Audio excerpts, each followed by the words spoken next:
Welcome everyone to the ISIE Student Chapter Industry Webinar. Thank you very much to our guests, Jennifer Porter, Senior Vice President from GVB, to joining us.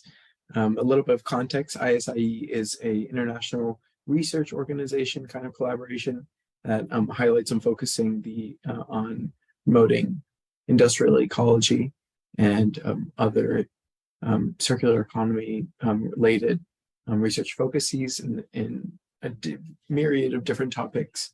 And and the Student Chapter Board is really excited to have this webinar. I am particularly excited because this is a company I know pretty well. And we have a great topic today. So I think I'll leave it to Jen to talk a little bit about GVB and Kent County. Great. Thank you so much, Wyatt. Thrilled to be here with everyone. Good morning or afternoon or evening, depending on where you are in the world. So happy. And Wyatt does know GVB very well, having been with us on a full-time basis and then now a part-time basis as he's pursuing his graduate work. So thank you so much, Wyatt, for the inspiration and inspiring this talk again, Jennifer Porter, I'm Senior Vice President with Gershman, Brickner, and Bratton. We're a solid waste management consulting firm based out of Vienna, Virginia. Though geographically, I'm situated in New York State, in the Catskills, about 90 miles north of New York City. And we are a fully remote firm. So that's been a great result for us from the unfortunate pandemic that we all just have been going through. But it's a great model for GVB as we get to draw talent from different locations. So through this project, when Wyatt started his term at GVB, this was a project he got to work on. So this is a fun opportunity for us. We haven't yet presented together on this, and we do have a colleague, Eugenia Manuelian, who worked with us on this and couldn't present this morning, but we're really thrilled to be here and present the circular economy case study, the Kent County Sustainable Business Park. You can go ahead, next slide, Wyatt. So before we get into the specifics, and I can't see folks, so if, we can take questions as we go. We thought we would hold for questions at the end, but if you have a burning question, I'm sure you can do the hand raise, or is there a chat function open for people's comments? Okay. I'll keep an eye on the chat function as well. Wyatt'll be monitoring for that. But before we get into the specifics of Kent County, wanted to frame out some of the organizational concepts related to this project, which also I think will be a nice overlap with ISIE. So at GVB, we talk about the Sustainable Materials Management Hierarchy, or SMM hierarchy, which you can see pictured here on the slide. And the idea is that it's a tool that we use with clients and in our projects to be able to establish project goals around materials management. And so the goal is that you push up to the top of the hierarchy so that you are preventing more materials from even getting into the waste stream through redesign, and then you're reducing, reusing, remanufacturing, recycling, and on down the line. So this tool is helpful for us as we, prioritize actions with clients, and it was definitely part of the Kent County, Michigan story. Tied to that is the next slide, which is the circular economy. Again, not unfamiliar to folks in this group, but that as opposed to linear economy, which takes materials, makes products, and then disposes, the circular economy is a closed loop system. You'll see here just on the left, a very small amount of residual waste still going into the waste stream, but the idea is that it is as closed loop as possible. So you're reusing, designing out waste to begin with, and recycling materials as you move through systems. So using the hierarchy, which we just saw in the circular economy model, this helps in valuing activities and really localizing economic activity and keeping materials in the loop. On to the next slide is the tie then to industrial symbiosis, which we wanted to bring in, especially for ISIE group, this is obviously a familiar concept, but that the industrial symbiosis focuses on the interaction among organizations. So this is more akin to what we're going to talk about with Kent County, because it is, as noted, a sustainable business park. So the idea is it is that campus vision, and that there's integration between the entities on the campus. So with that context, we can head into Kent County, Michigan. If you are familiar, that's great. If you haven't been over to Western Michigan in the sort of Midwest of the United States, it's a great place to visit. Over my 5-6 years on this project, I've been to Kent County many times and have really enjoyed the location. It's Grand Rapids is the main city in Kent County, Michigan. And it's a fascinating system, because for me, I have a urban planning background. And one of the things that I love to think about is why does a project happen in one place and not another? And for Kent County, it's a perfect integration of a number of key items, which is that the county itself has control of some of the waste flow in the waste facilities, I should say, in the county. They have a waste to energy facility. They have a recycling MRF, a material recovery facility. They have a landfill gas capture program, and they have a transfer station. So, and in total, it's about 625,000 tons of material that they're handling.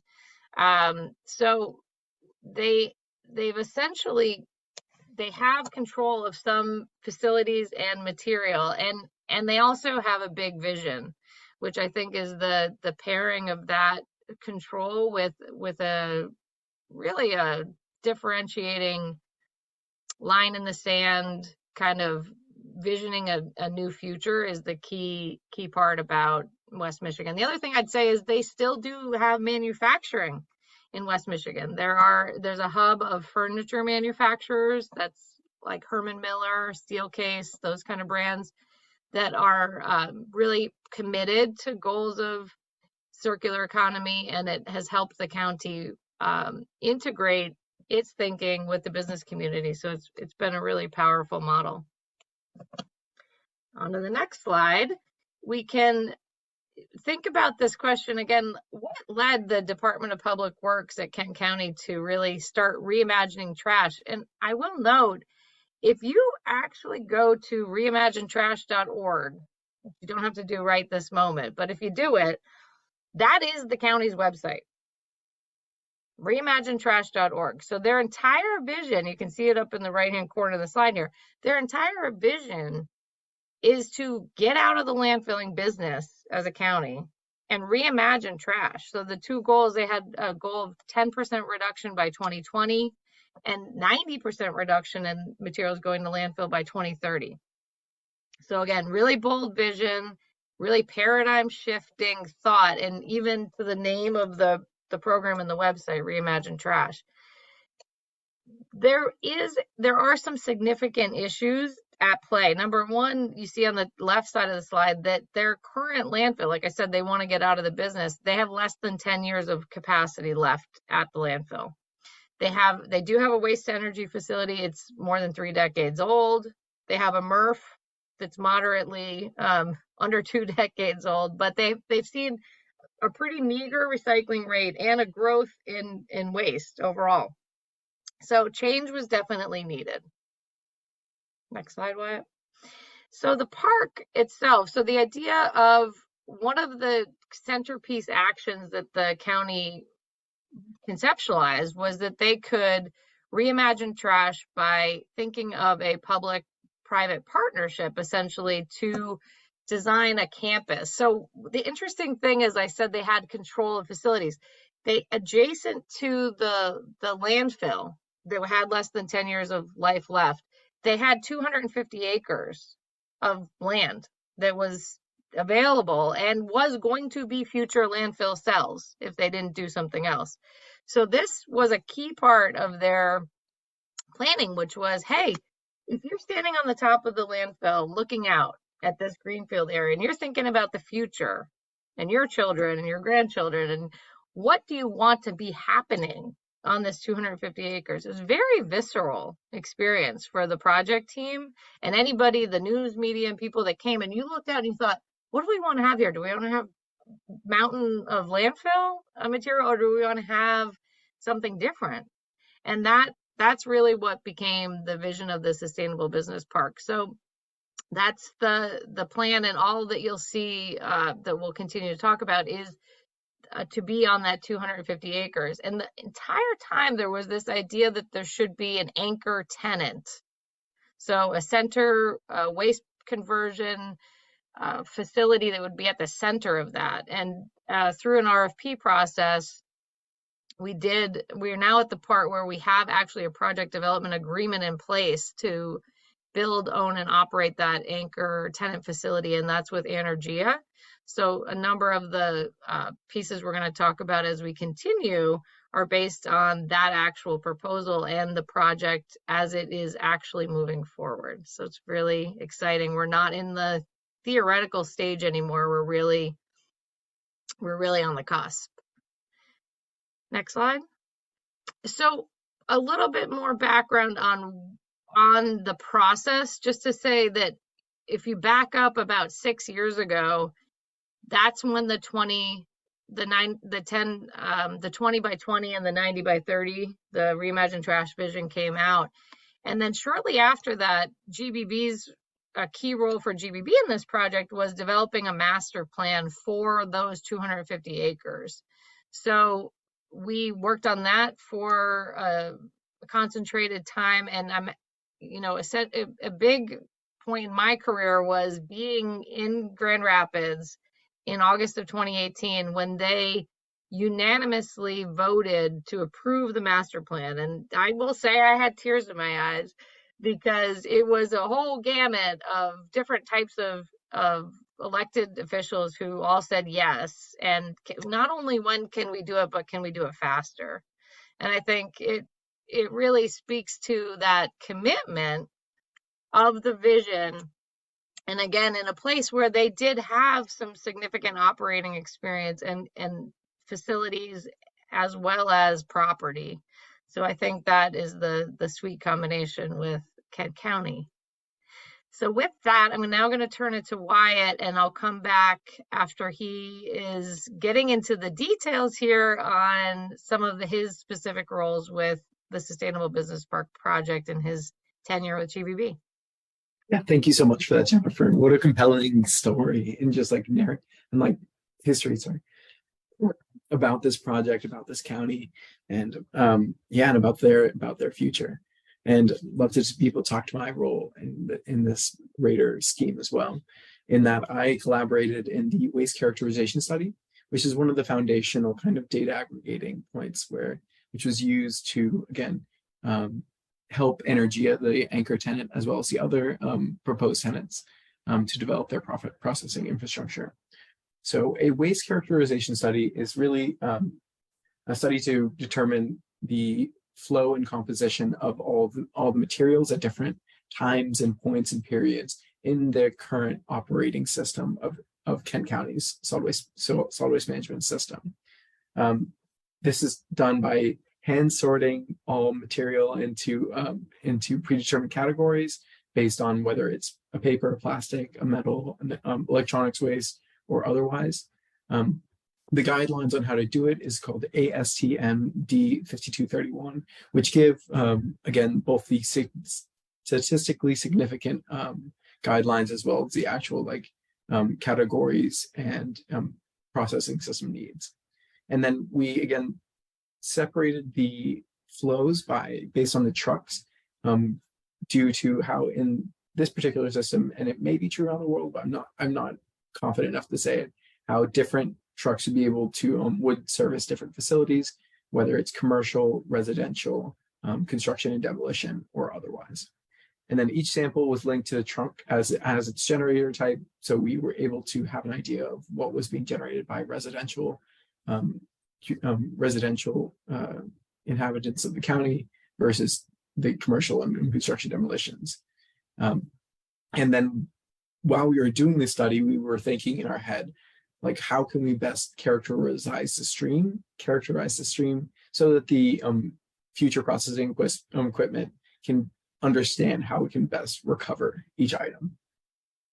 And so we performed this sort over on a 12-day period in 2022, Monday, October 25th to Friday, October 6th.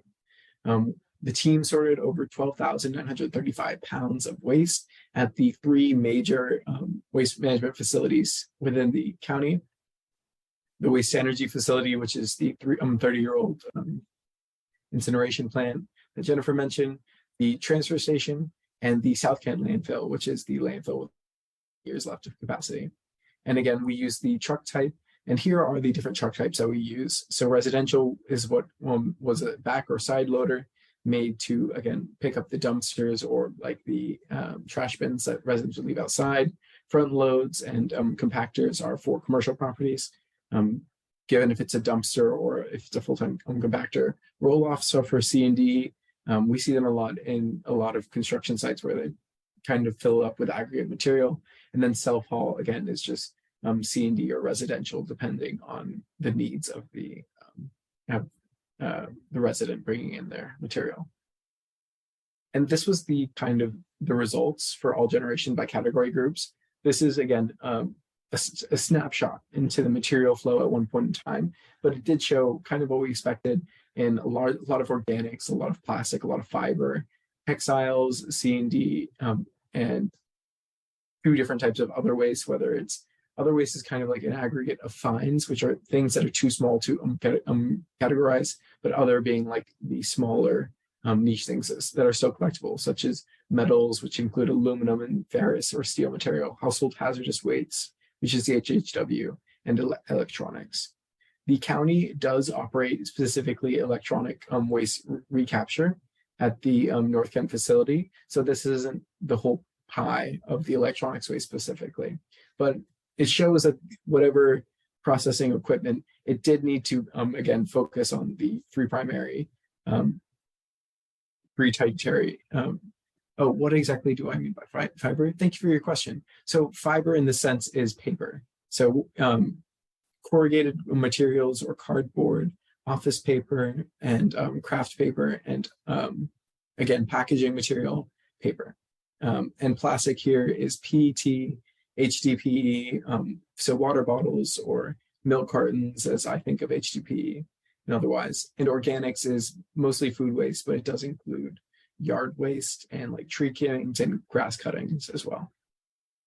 And textiles here are cloth and fabric. And other waste is the aggregation of things that don't fit as neatly into these. Construction demolition waste. Again, thank you for your question. I should not assume and go deeper into this. Construction demolition waste is gypsum board for walling material, large pieces of wood, concrete aggregate as well, but not as much, and then paint and other things used, generally found. Could be metals, meshes, and more. Yeah. So again, this was the snapshot. The top 10 items through all generators was specifically within these categories was food digestible waste, which was in the organic waste, kind of as expected, and not as high as some other countries, which generally have higher amounts of organic waste in their waste flows. Old corrugated cardboard, which is just what we called cardboard in general, textiles, film and wrap, bulky items, fines, mixed bulky plastic. I'm going to talk about that in a second. You can see how the variance bars are a little bit higher. Clean wood, compostable fibers, paper towels, etc., and other residue items. So again, Kent County is a manufacturing kind of hub, an industrial hub for Western Michigan. So the mixed bulky plastic would vary a lot depending on the loads received by the landfills. And a lot, for example, there was a car manufacturer, and we were doing the sort, and we ended up having a few tons of bumpers. And so that really increases the variance. But otherwise, for example, residential waste, there weren't as many mixed bulky plastic items. But again, hyper focus on the food and putrescible waste as well, because there is a lot of value that that can be recovered from that, specifically in the form of anaerobic digestion, as we'll see in a little bit. Old corrugated cardboard and film and wrapper things I want to highlight as like a lot of packaging material, which again is even growing to be a more significant amount of the portion, and this was in the tail end of the pandemic. So I think there was maybe a statistically significant amount increase of packaging, but something that we're again seeing as a trend. So the anchor tenant request for proposals that the county and GBB issued together stated that we are going to be developing a processing system for about 400,000 tons of material that would instead be would have been sent to a landfill. There was a worldwide procurement conducted through Kent County Fiscal Services, and this 400,000 tons per year of municipal solid waste, which is MSW, this materials aim to be recovered through, again, traditional recyclables, conversion of organic waste into renewable natural gas and compost through anaerobic digestion, and then the ability for anchor tenants, other tenants, to come in and produce proprietary products from the feedstock and the unique feedstock of municipal solid waste and the other categories. And this process started in June of 2020 with the issuances, and then there were some responses again received, evaluation by the county stakeholders. Joint venture recommended to the board to work as an anchor tenant between Energia and another partner. And then March 2022, the project development agreement was approved by the DPW board. That's really exciting because, as we'll get to in a little bit, the plant is set to break ground in early 2024. So this is moving like pretty amazingly fast for a project of $350 million planned. So this is the facility. I'm going to get into the components part, but this is, again, what seems to be the plant facility. And this is right next to the landfill. See that. And this is the tipping floor where material will be brought in from trucks. And ideally, it would be as source separated as possible. And then it would flow through the processing system to be recovered through the different tenants and their proprietary processes, depending on what the material is, and kind of the outflow through the back of the facility and through the sides.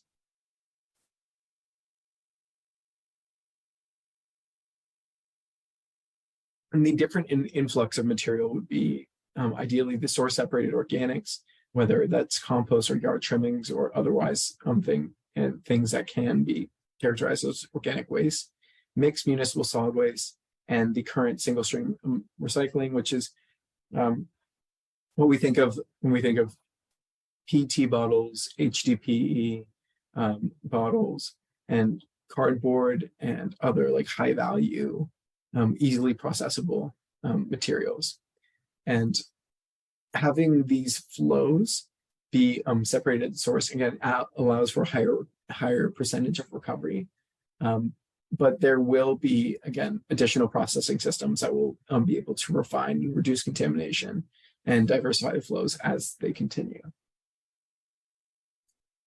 So to talk a little bit about the processing, the mixed municipal solid waste is sorted at first through various of screens to use like this density and size to differentiate it.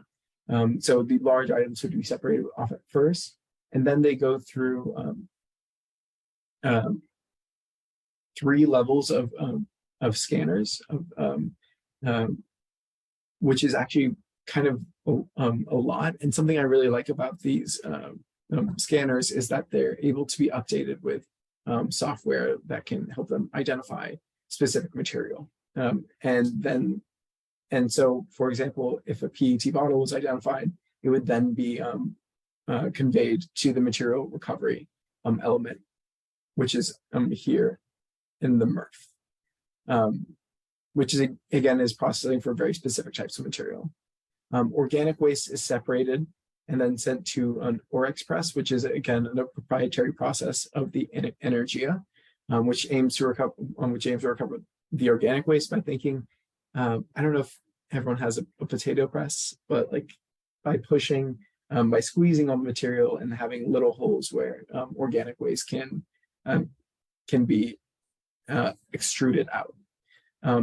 Plastic film and low-grade fiber are recovered and transferred to a board manufacturing element, which is going to be a roofing material made of the low-quality fibers, so plastics, low-quality fibers, which are paper, and low-quality fibers, and then can be used for the roofs of superstores.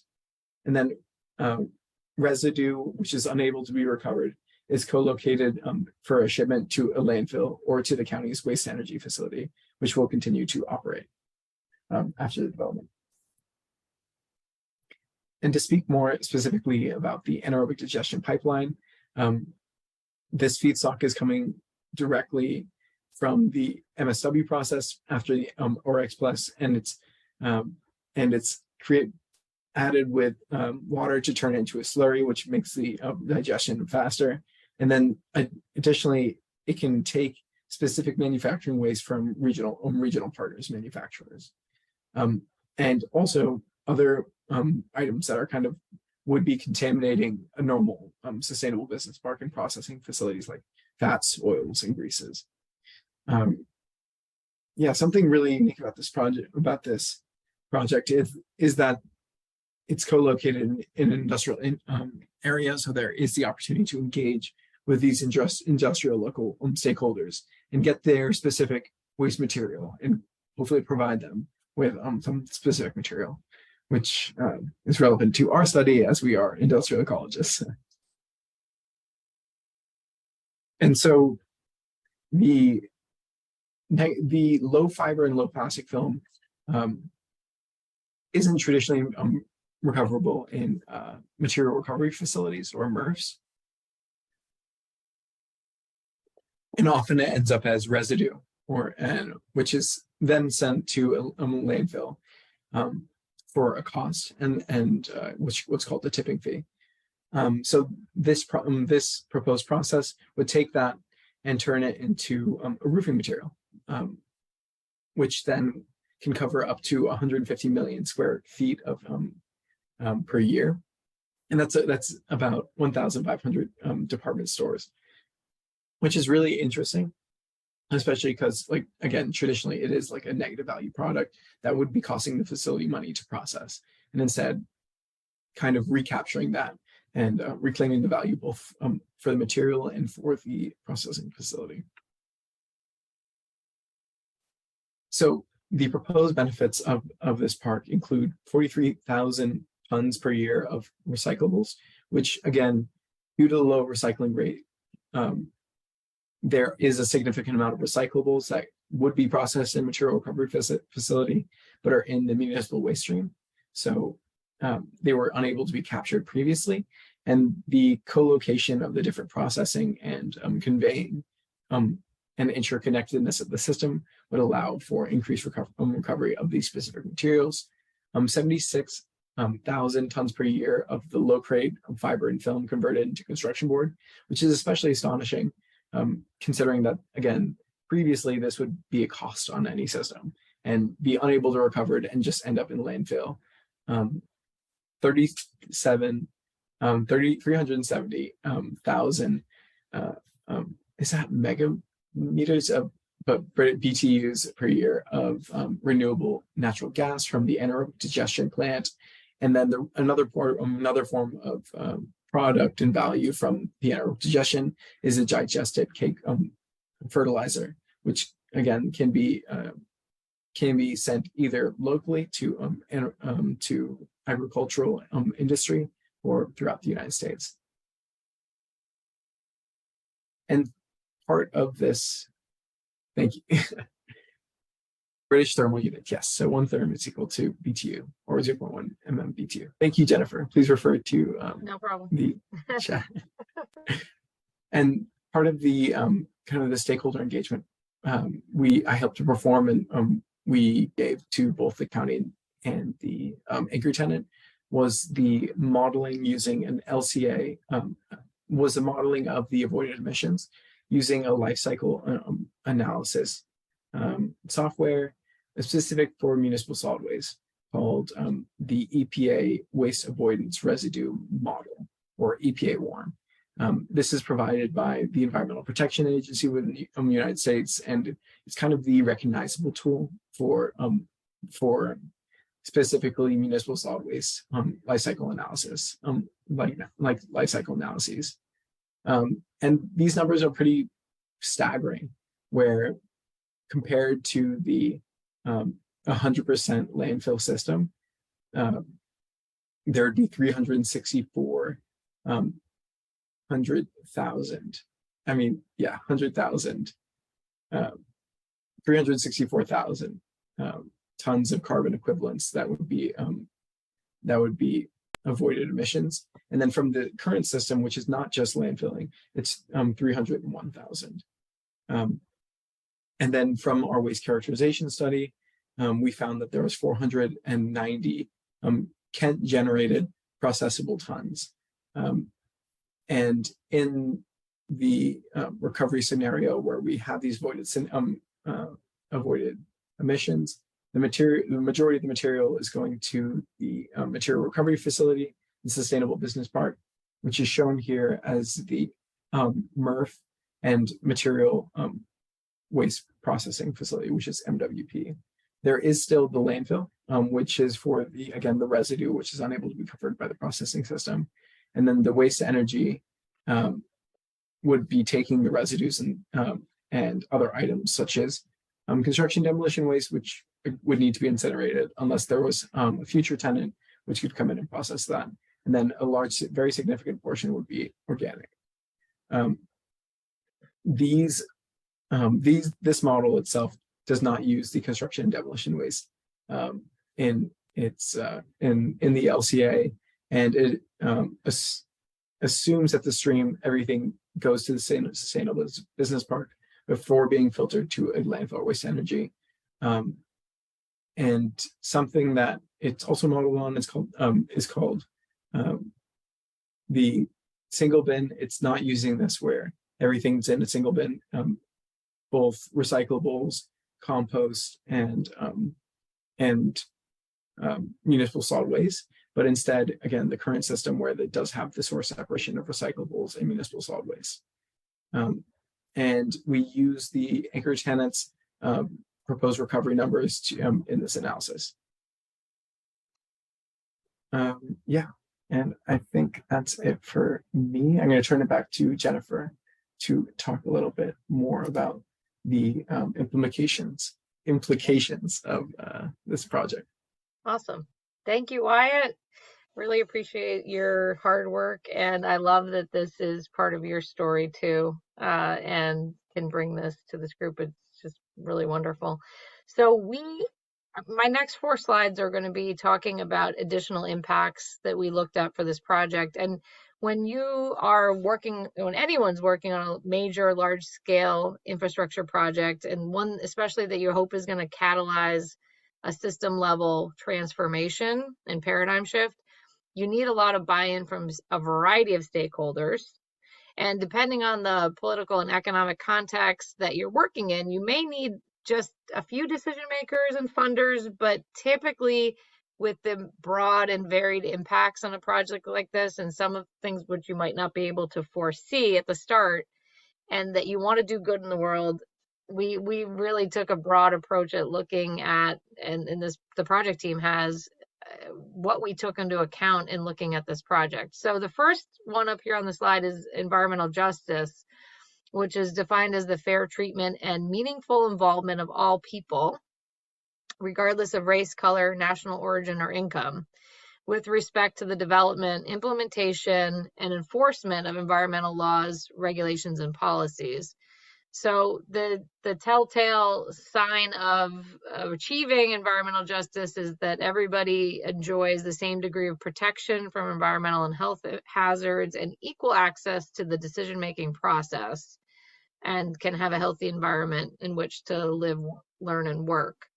So in the United States, the Environmental Protection Agency has a tool called the Environmental Justice Index. And what you see up here on the slide is an output of the table, which indicates that this project, the Kent Sustainable Business Park, will not hinder environmental justice and equity advancement.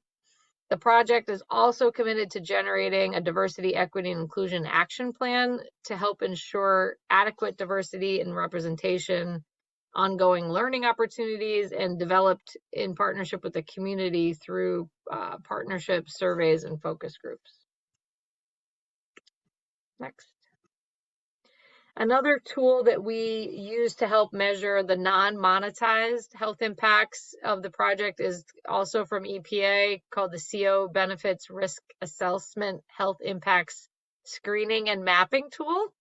And that estimates the economic value of the health benefits associated with the project. So you can see the monetary value here at the bottom. Significant, there's a range, a low and a high, but between $1 and $2.4 million and non-monetized health impacts, again, from Kent County. Go forward. And third slide here in this set, we looked at the economic impacts using another tool called the Jobs and Economic Development Impact Tool, or JEDI model, JEDI. And the results indicate that during the construction period for the Sustainable Business Park, the project will support 618 jobs and $161.7 million in total economic activity. Once the facility is up and running, it will then support ongoing 161 jobs and $30 million in economic activity. So you can see these type of, depending on who you are in the community, some of these numbers are very exciting to you, especially in the economic development community, which has been a key partner in the Kent story. They've been involved from the get-go, so there's a real tie-in with the business community. Next. And then finally, it's important that when you begin something like this and you start modeling impacts, there will inevitably be some trade-offs, and not everything is going to move in the same direction. So in this case, when we modeled, Wyatt presented the warm model greenhouse gas impacts, which are staggering in terms of the benefits, even in a system that's already doing quite a bit. We're not starting from landfilling everything in the Kent County story. But when we looked at the air pollution impacts of transitioning from landfill and waste energy as they are now to the anaerobic digestion, which is the focus of Anaergia's that as the anchor tenant, we saw a potential increase in the ammonia emissions. And while AED itself does reduce air pollution overall, there's a potential issue with the ammonia resulting from the activity of the microbes. So this is something we're working to address with the anchor tenant. But I think it's an interesting result and just an acknowledgement of, again, the trade-offs that you have to manage in a project like this. Okay, so we're at the end. We'll have some time for additional questions. So moving from concept to planning to implementation, how do we stop landfilling in Kent County? There's an extensive period that we've been in, I would say the last 6 years, that now we're actually into the having the project development agreement in place and moving to implementation. Is we're finally here. If you go forward, Wyatt, just a closing slide, you got to just click again on that. Yeah, so overall, this is you can click through these all to add them in. So overall, this is a $350 million project, and it's complex with many moving parts, but at a high level, here are the steps that we're at right now for that expected groundbreaking in 2024, which will be an exciting time. there's a few things I wanted to note on here. Again, this is a really great example of a public-private partnership. Of the $350 million estimate on the project, the county itself is seeking bonds for approximately $70 million, and the private sector investment is to be covering the rest. We also in the US have a new Inflation Reduction Act dollars available through direct pay tax credits, which could really benefit this project as it focuses on biogas, which is the centerpiece of the Inflation Reduction Act. So exciting time ahead. And on to our last slide, just to say in closing that the beauty of Kent County is that I think it is unique, but it's also replicable. It can absolutely happen in places, again, with that combination of the vision and some control over facilities or materials. It's absolutely possible. And again, back to the beginning of the story where the county said they didn't want to be in the landfill business anymore. I think this is a wonderful example of that public driven goal that really landed and coupled really well by private sector goals in the business community and also private sector technology. Okay, so with that, I'm going to close and we can go to open questions. Thank you all so much. Thank you, Jennifer. That was amazing. Yeah. I think everyone can feel our excitement about this project itself, and your expertise and knowledge and like ability to speak to all parts of it is incredibly valuable. And we really do appreciate you coming in and speaking with us today. There's a question in the chat from Harry Tibbetts. What is the planned anaerobic digestion sludge processing system? The filter cake mentioned implies a dewatering process. What happens to liquid fraction? Also, what does the fraction of 80 feedstock from industrial waste introduce any toxic compounds into the biofertilizer? I can't speak specifically to the anaerobic digestion processing, again, because I don't know everything about it yet. But anaerobic Energia, the prime anchor tenant, does have other facilities that are currently operational, and that I can point you to as a resource, and that you can take a look at just to see how they're currently tackling these issues that you've highlighted. But thank you for your question. Yeah, and I would just say on the water, Wyatt, it is fascinating. It's an element to really explore, is the keeping up with the technology. In the Kent County case, as planned, it is to be a closed loop on the water. So the water is to be used back into the process. It's not back into the wastewater system. So that's interesting as designed. And in terms of the with the industrial waste, it also does have to meet all the certifications at the end for use as the soil amendment. So that's addressed in the process and has been highly vetted through the whole anchor tenant selection and also the public process that followed. So yeah, there's definitely more to pull there and research on that. But if you go to Energy, does have facilities around the world with, I think it's more than 17 countries at this point, if anyone's familiar. But if you go on their site, you can see some of the reference facilities, both US and global. Yeah, more than 1,000 locations, which is astonishing for this specific type of technology. Thank you again for your question, Harry. Thanks, Harry. Willa asks, the fraction that remains for landfill, 70%, if I recall correctly, what is it? Are there some plans to reduce it? And does it depend on sorting behavior? Great question. Let me see if I can go back to that slide.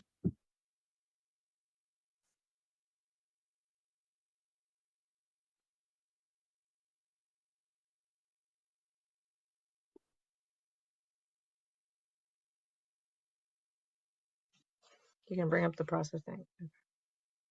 This was the pie chart that we used in the WARM modeling. So this is assuming, again, a residue amount of about 17%, which is still headed to landfill. And I would say this is particularly a good amount of this is fines, things under 2 inches, 2 centimeters, which are just, again, contaminated enough with, again, maybe organic or wet material, or small enough to slip through the processing system and not be recovered by or recognized by the visual filters and scanners.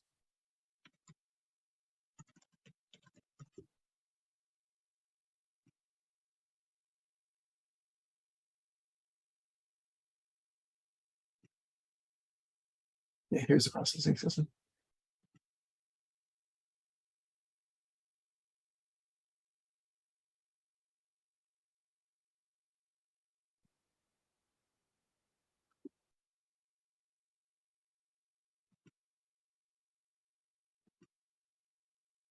And are there plans to reduce it? And does it, sorry, I didn't answer the first part, not the second or third. Are there plans to reduce it? And does it depend on sorting behavior? Yes, definitely. The goal is to minimize all materials sent to landfill, especially with Kent County's goal of 90% diversion from landfill, which is a little bit is higher than what we used in this model, which of 17%. And it does behave on the particular sorting system and processing system installed in the Kent County facility. Again, but like some of the benefits of this facility are that because it's a public-private partnership, there is room for growth, especially, and I think Jennifer can speak to this more how there is going to be space on the 250 acre facility for other parties to come in and increase the diversion and value in products grown from material. Yeah, the actual anchor tenant,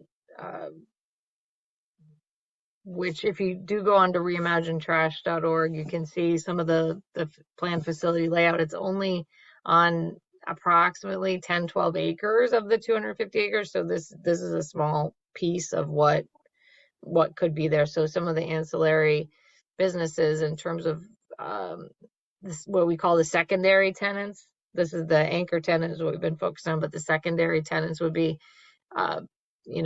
entities that could use the materials, say plastic, like a pellet product or glass aggregate, or could make some additional materials, not just on the organic product and the board, as Wyatt talked about, but some of the other specialty products. I think that's really the exciting opportunity in terms of community impact, that this is a whole, it's the concept of thinking not of waste, as waste as literally resources that could be someone else's feedstock for their process. And that's the model here. And in the furniture manufacturer's case, it's a beautiful tie-in because they have zero waste goals themselves and are looking for, and their primary products are related to boards and things that currently are mostly on the virgin wood side, but have a huge opportunity. Plus, it's also things like adhesives and what all of the supply chain elements that, if you think, go into the manufacturing in this area. There's a lot of opportunities in terms of what could be designed from an industrial perspective out of the quote unquote waste materials. And we should say, Wyatt, in the US, there are a handful of states that are called bottle bill states, meaning that there's a deposit put onto beverage containers, single-use beverage containers. And not that it's a huge number, but Michigan is one of those states and does divert more, a number of, and we could pull the percent, but a significant number of containers through that bottle bill legislation. So again, every place has its unique mix, but even with the bottle bill, there's a stat out there in Kent County that more than $1 million in deposits every year are put into the landfill in deposit containers. So if you can figure out just getting those 10-cent containers back out, I mean, that's what it's a huge opportunity here in terms of, I think, for you all who are heading out into your careers and thinking about what impact can you have. We're talking about a tiny pin in the map of the universe here in terms of waste issues. I mean, they are abundant and not going away. And though we are working hard to make this project happen, in the scheme of things, we need a lot more of this type of work happening, and again, replicating this on a faster scale is really our goal. Yeah, and especially it's kind of interesting to think about specifically for bottle bill is that there is an economic value assigned to that material and that anyone theoretically can recapture. And that the fact that it's being thrown into landfill is just showing that the system isn't working as a whole. So this is again aimed at recapturing and increasing the recovery streams of these. Thank you for that answer, Jennifer. Miriam asked in chat, does the county have a centralized MSW collection program? If so, do they have a variable rate trash collection program, or do you know if there's something they're considering as a way to reduce residential waste generation? That's a great question. It would be a lot easier, I will say, if the county did control collection, and they don't. So it's a private subscription. There's different modes of how the service is delivered in the county, but in for most of the county, it's a private trash subscription. There is some in Grand Rapids, they do coordinate the collection on the recycling side, but it could be easier in a place where, let's say, there was one contract and all the material was set to be collected by one or a few contractors. That isn't the case, and it's not the case on the residential side or the commercial side. So that it would be a nice pairing on the policy side to have a pay-as-you-throw program in the county, because then it would help to meet the goals. But that is challenging in a place where it is mostly on the open market side. So that is the context in which we're working here. And I should say, like I said, I'm in New York now, but I'm very familiar. I was in Portland, Oregon for 8 years, and really familiar with their pay-as-you-throw program and rate setting there. So I do have a good context of it's kind of the spectrum of what can be happening in terms of collection. But that's a great question, because it could really benefit the project if there was more focus and a complementary policy lens on the collection. So that is in the plan, that is in the discussions. I can't say what is actually going to happen, but it's acknowledged as part of the project and one of the opportunities. Yeah, and that was also a problem in our greenhouse gas modeling and our life cycle analysis, is that we weren't able to aggregate all the data for transportation from a single source. So we had to use a lot of assumptions and approximations for like the different services that were servicing the different like municipalities within Kent County as a whole. And Harry Tibbetts asked again in chat, does the product include any plan for upstream behavior changes? You mentioned the plan is for food waste to be source separated.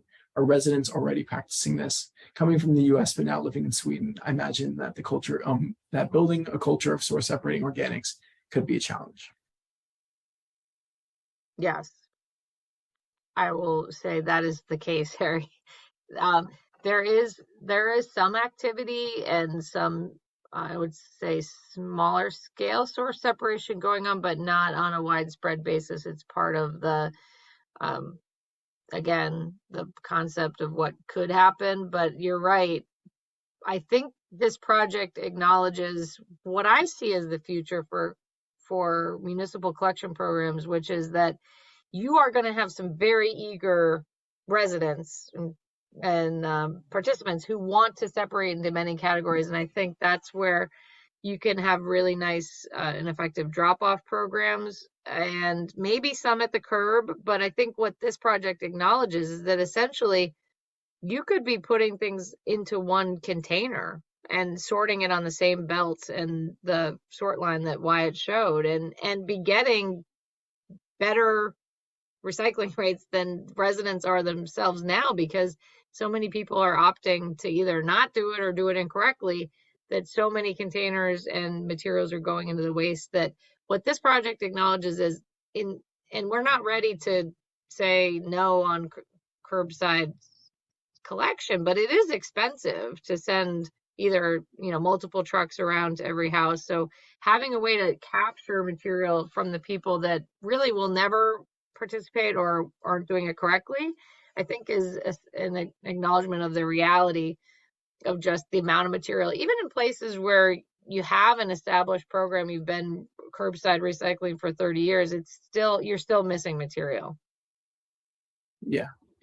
And that's especially one of the stronger points about this processing facility is that, again, there is the ability to recover, for example, recyclables and low quality fiber from any of the feedstocks and have it conveyed. Miriam responded, asked another question. Again, thank you for that answer, Jennifer. Yeah. Do you expect most of the tenants to be locally formed businesses or established companies from elsewhere who'd like to set up a new location at the facility? Yeah, I think if I was going to read the tea leaves on that, I think it's a combination. There is some interest from established firms who are material specific, already operating in different locations in the US that are seeing this opportunity. And then also some local players who are thinking that this could be a path for a resource stream that previously is completely unavailable. It's just, you're standing there watching everything get buried. And not that a landfill is not technology, I will say. We're way beyond having open dumps, and the landfill is an expensive and highly technical option, but it's still, when you really look at what's possible, I think it's not the end point. It's having lined landfills with all the controls we do is a huge improvement, but it's still not at the end. Yeah. And it's also interesting because there are these local players who are so invested into, again, their zero waste goals, and and I think Herman Miller specifically has integrated some circularity by design into their components. So they would be especially interested in some of the materials recovery. Yeah. Great. Any last questions, anyone? It's 9 a.m., which is, again, the end of our current time, but if there's any burning questions, speak now or forever hold thy peace.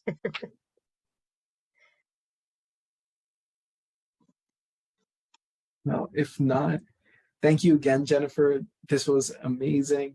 And we really appreciated you coming in and sharing your expertise and giving us this story about the specific project, about like how this is applicable both to this specific region, but replicable for.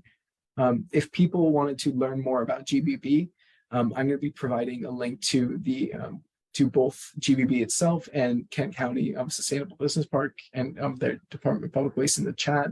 But feel free to reach out to me, and I can forward any questions on to Jennifer.